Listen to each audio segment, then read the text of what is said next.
good evening to you both. And let's begin with the Premier's online address Monday, follow-up to last week's federal election. The world looks at us like we've lost our minds.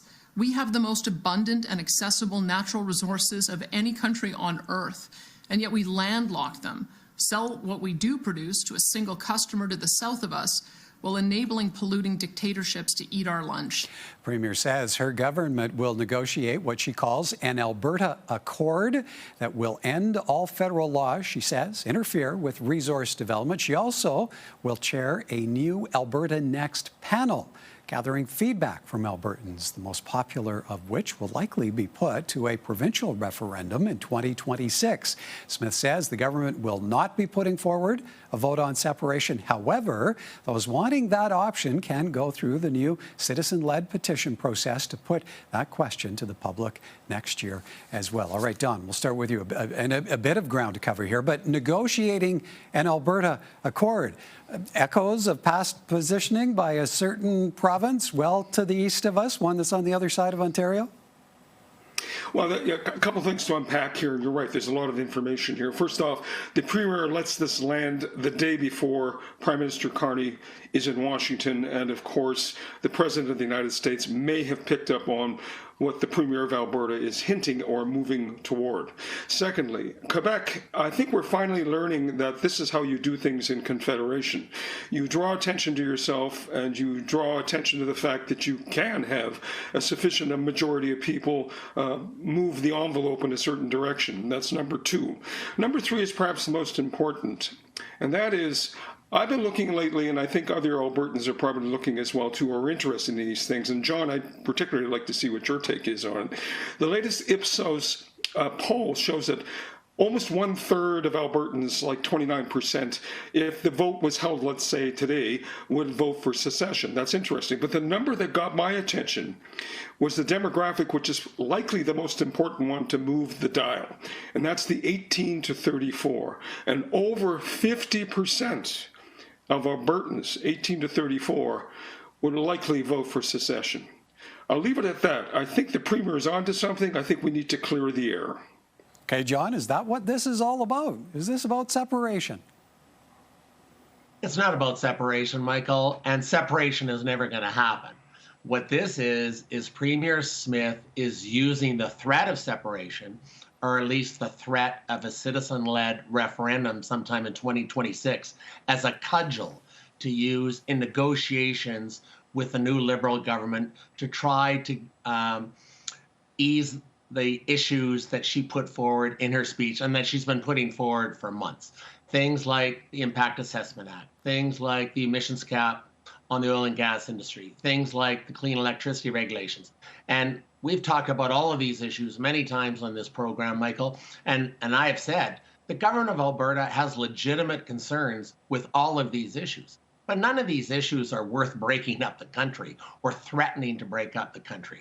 So this is where, as per usual, Danielle Smith has overplayed her hand and has gone too far. And now she's going to set up this Alberta Next panel to have this, dog and pony show traipse around the province, whipping up anti-Ottawa and anti-Liberal government sentiment. All of this, Michael, is going to be very divisive and is not going to be helpful, and is actually going to hurt Alberta because it's going to hurt our investment climate. Okay, so Don, what do you feel Albertans should then expect of this Alberta Next panel that the Premier herself will chair? And you see Albertans from right across the ideological spectrum lining up to have their say. Well, as you know, I fully respect John and his views, but John, I think you're missing a point here that seemed to work for Jacques Parizeau in the 90s. And that is, if you threaten separation and you get really close to it, that 50% number, suddenly Ottawa seems to, see things in Quebec's way. So I'm not so certain that you're correct in your analysis of essentially what the Premier's motivations are. I think she's a good student of history, and I think if we become more like Quebec in Confederation, we'll be able to avoid all these other nasty problems that come up when people constantly threaten to leave the House. But that's my opinion based on, well, the last Ipsos. 18 to 34, over 50% are saying something's not quite right with Canada. Okay, so we have a little bit of disagreement here between the two of you this evening. So, John, I'll ask you But we this. like each other. Well, We like each other. yes, I know you do. But, John, to what degree do you see any or all of these actions unifying Albertans? What kind of political discourse does this end up creating? Oh, I don't think it'll unify Albertans at all. And, Don has a point when he talks about Danielle Smith following the path of Quebec. And I would just say, where did that get Quebec?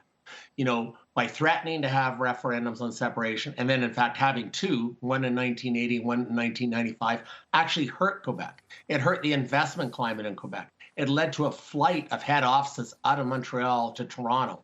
And I don't think Quebec has actually ever recovered from threatening to separate from the rest of Canada. And Quebec is much weaker than Alberta is. Alberta is in a much stronger position. But, as I said earlier, Michael, I will say, and I will admit, because I've said it before in this program, the government of Alberta has legitimate grievances with the federal Liberal government. The climate and environmental regulation policies that were put in place by Justin Trudeau, Stephen Guilbeault, and Jonathan Wilkinson hurt the natural resource industries in this country, not just the oil and gas industry in Alberta, but also the mining industry across this country. So the Impact Assessment Act, Michael, definitely has to be amended. It makes no sense to put in place a cap on emissions on the oil and gas industry, our most important industry, at a time when President Trump is threatening Canada, our economy, and our sovereignty. And the clean electricity regulations, Michael, is just dumb policy because Alberta, Saskatchewan, Nova Scotia, New Brunswick depend on fossil fuels to generate electricity. And so they should be scrapped, and the government of Canada should work with Alberta and the other provinces affected. And all of that can be done.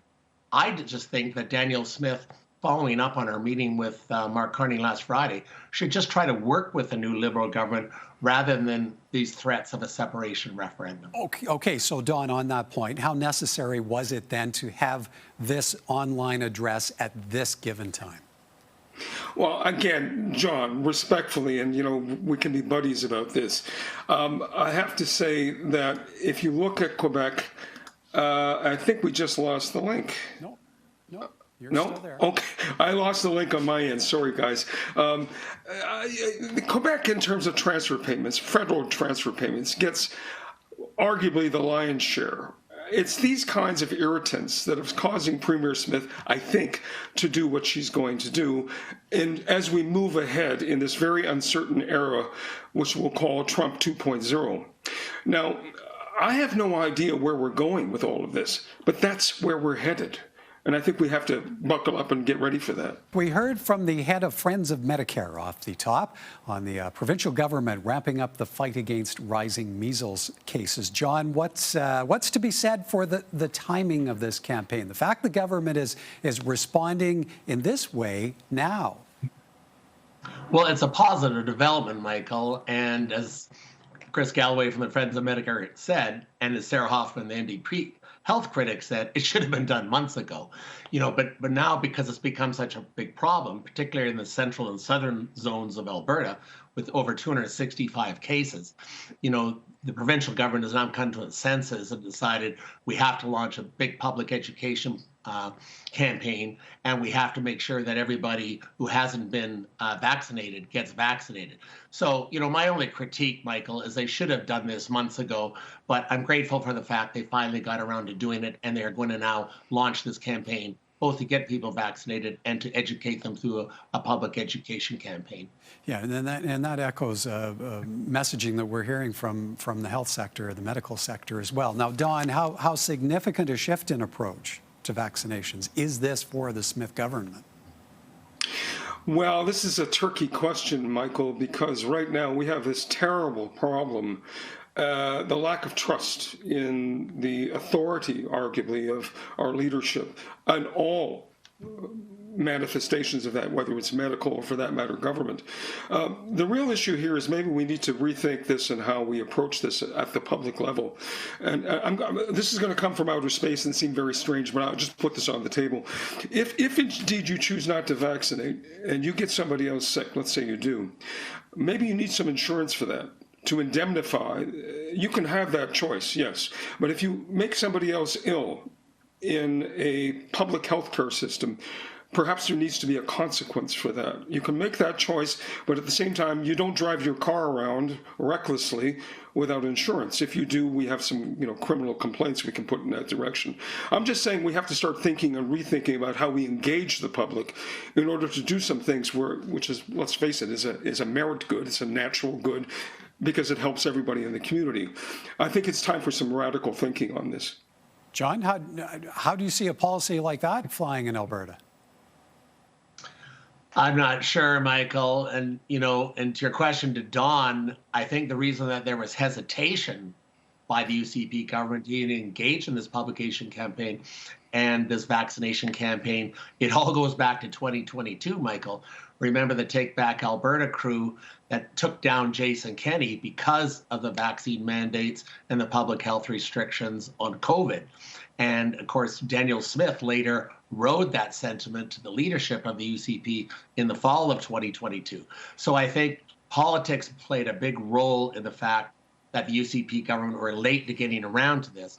But as I said earlier, I'm just grateful of the fact they finally come to their senses, are going to wage a public education campaign, and are going to do everything they can to get as many Albertans vaccinated as possible. Don, where do you think this campaign might leave the UCP with some of its base? Wow. Again, another big question, because John, you and I, we need to go for a coffee or something a little stronger later. Legacy media, and this is no offense to you, Michael, and the good folks at CTV2 and Alberta Primetime. Most of the actions on social media these days, and if you go to social media, you'll see that we have a lot of bots and all kinds of folks trying to influence people in certain directions. We are being deliberately undermined, and I think that's now a matter of public record. So any campaign that's going to be engaging the public needs to be very clever in how we engage the public on social media. One last point before hopefully you throw it back to John. Legacy media, of which we're on right now, is increasingly becoming less relevant for people who are the key demographic that needs to be vaccinated. So that's what I mean. It's not doing one or the other. We need to do both. There's no question in terms of legacy media. But we have to be very clever in how we engage social media. And governments, I think, don't understand how it's used yet, because a lot of the communications people are from legacy media. I'll leave it at that. Certainly a shifting dynamic. All right, for us, one more topic, and that is a focus on the federal Conservatives. Back to work at caucus today after the most recent election. Obviously, we didn't come out on top, and that's disappointing. Pierre Poilievre on his way in to face the Conservative caucus for the first time since the election loss to the Liberals 1 week ago. The party leader lost his own Ottawa area seat and will now run in a by-election in the Battle River Crowfoot riding in Alberta, likely later in the summer. Don, how much debate do you expect is happening behind those closed caucus doors on the direction of the party moving forward? Yeah, again, I would love to have been on side and inside to hear that conversation today. I think Pierre Poilievre needs to be in government, more so now than perhaps even 3 weeks ago as Prime Minister. And I think Prime Minister Carney needs somebody like Mr. Poilievre in government with him. In fact, I would bring him into cabinet, because we're in an unusual situation right now with the United States, and we're going to need all hands on deck. So if we look at the election result, Poilievre is correct. He brought a lot of people to the Conservative side. But as we heard earlier today, the Prime Minister heard from the President of the United States that you can thank me for giving you the government. So I welcome Mr. Poilievre back into Parliament, and I do wish him all the best in his Alberta seat. John, Pierre Poilievre, in a video posted to social media Monday, pledged to learn and grow and said his team needs to expand. How different a Pierre Poilievre do you expect to be at the head of the Conservative Party moving forward?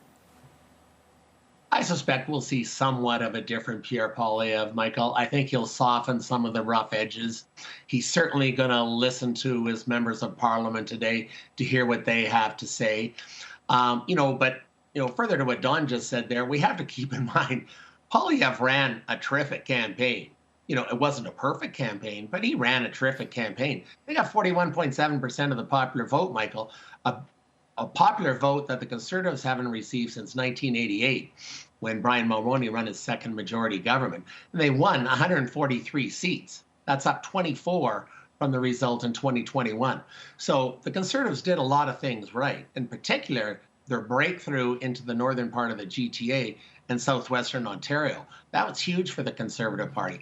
So they are very well positioned for the next election. But, Poilievre did get some criticism during the campaign, as did his campaign manager. Those kind of things can be managed, and he's going to have to listen to the concerns of his members of parliament, say, I'll tone it down a little bit and I'll try to do better. But there's no doubt in my mind that Pierre Poilievre is going to continue as the leader of the Conservative Party of Canada. He's going to win the by-election in Battle River Crowfoot later on this summer. And he will be back in the House of Commons, probably for the fall session of Parliament. Okay, so with your final 30 seconds here, Don, how secure do you expect his hold on leadership of the Conservative Party will be moving forward? Well, I'll make it even down short to 10 seconds. He will be in that chair. Yes, he will likely be in the fall session of Parliament. And I also think, John, maybe this is where you and I need to have a conversation about. We are in almost a wartime setting in terms of politics and what's happening in the United States. He could be, meaning Mr. Poilievre, could be brought into cabinet, could he not? I'll leave it at that. That's one of those time will tell, I dare say. That was mean. I was mean. I was being mean there. Well, our time is out, so we'll have to leave it there. Good to see you both. Thank you. Good to see you, Thanks, Michael. Michael.